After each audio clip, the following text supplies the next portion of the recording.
France 24's Doug Herbert has been listening in to that very long press conference from Vladimir Putin.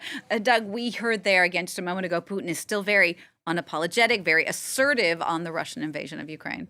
Yeah, his position hasn't changed at all. And if anything, after being canceled last year, this has been his first annual marathon press conference since the Russian invasion of Ukraine. If anything, he has a lot of strut in his step this year. Why? Because it comes at a crucial moment. It comes at a moment where Western support, Western military aid for Ukraine appears to be dwindling as Republicans, especially in the United States Congress, block a new aid package.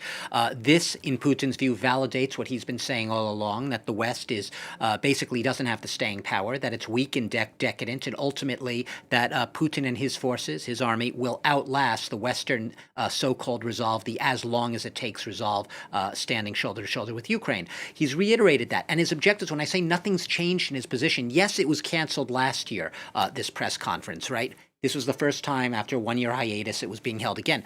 But what he said is, our objectives, there won't be peace until we achieve our objectives. What are those objectives? He was very clear. In regards to Ukraine, it's denazification, going back to what has become the staple of the false Kremlin narrative that somehow they're a neo-Nazi junta running Ukraine. So denazification, a word that we hadn't heard as much lately, but he's rehashed it this year in full force at this press conference. Demilitarization of Ukraine. Remember, it's not Russia that's been the aggressor here and attacked Ukraine and invaded Ukraine. No. It's Ukraine and the West at the U.S. and NATO's behest that basically attacked Russia, and also returning Ukraine to neutral status. He is unbending, unbowed. He says he's always open for talks, but he's only going to talk if the West is also willing to play ball and talk. Now, Doug, beyond the war in Ukraine, Putin also mentioned his relationships with Western nations. Yeah, he specifically was actually one of the French correspondent there asked him a question.